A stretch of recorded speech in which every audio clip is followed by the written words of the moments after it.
بسم اللہ الرحمن الرحیم۔ رسول اکرم صلی اللہ علیہ وآلہ وسلم بچپن سے ہی حضرت ابو طالب کے ساتھ سفر پر تشریف لے جاتے تھے۔ اسی طرح ایک مرتبہ آپ صلی اللہ علیہ وآلہ وسلم حضرت ابو طالب کے ساتھ سفر شام پر گئے۔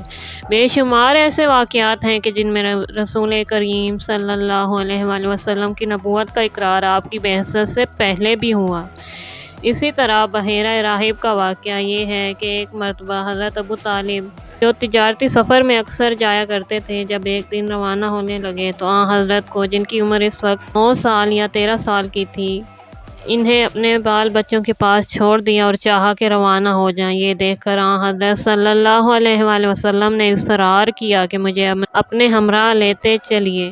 آپ نے یہ خیال کرتے ہوئے کہ میرا بھتیجا یتیم ہے، انہیں اپنے ہمراہ لے لیا اور چلتے چلتے جب شہر بصرہ پہنچے، جو کہ شام کی سرحد پر 6 میل کے فاصلے پر واقع ہے، جو اس وقت بہت بڑی منڈی تھی اور وہاں نستوری عیسائی رہتے تھے، وہاں ان کے ایک نستوری راہبوں کے معبد کے پاس قیام کیا۔ راہبوں نے حضرت اور ابو طالب کی بڑی خاطرداری کی۔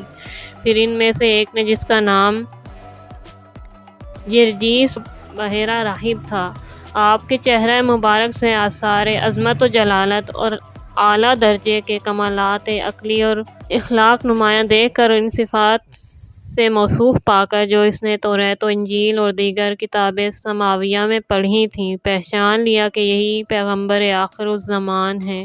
ابھی اس نے اظہار خیال نہ کیا تھا کہ ناگہاں ایک بادل کو آپ پر سایہ کرتے ہوئے دیکھا، پھر شانہ کھلوا کر مہر نبوت پر نگاہ کی، اس کے بعد فوراً مہر نبوت کا بوسہ لیا اور نبوت کی تصدیق کر کے حضرت ابو طالب سے کہا کہ اس فرزند ارجمند کا دین تمام عرب و عجم میں پھیلے گا اور یہ دنیا کے بہت سے حصے کا مالک بن جائے گا۔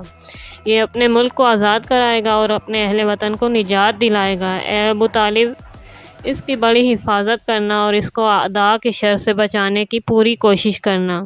دیکھو کہیں ایسا نہ ہو کہ یہ یہودیوں کے ہاتھ لگ جائے۔ پھر اس نے کہا کہ میری یہ رائے ہے کہ تم شام نہ جاؤ اور اپنا مال یہیں فروخت کر کے مکہ واپس چلے جاؤ۔ چنانچہ ابو طالب علیہ السلام نے اپنا مال باہر نکالا اور وہ حضرت صلی اللہ علیہ وآلہ وسلم کی برکت سے آنن فانن بہت زیادہ نفع پر فروخت ہو گیا اور حضرت ابو طالب واپس مکہ چلے گئے۔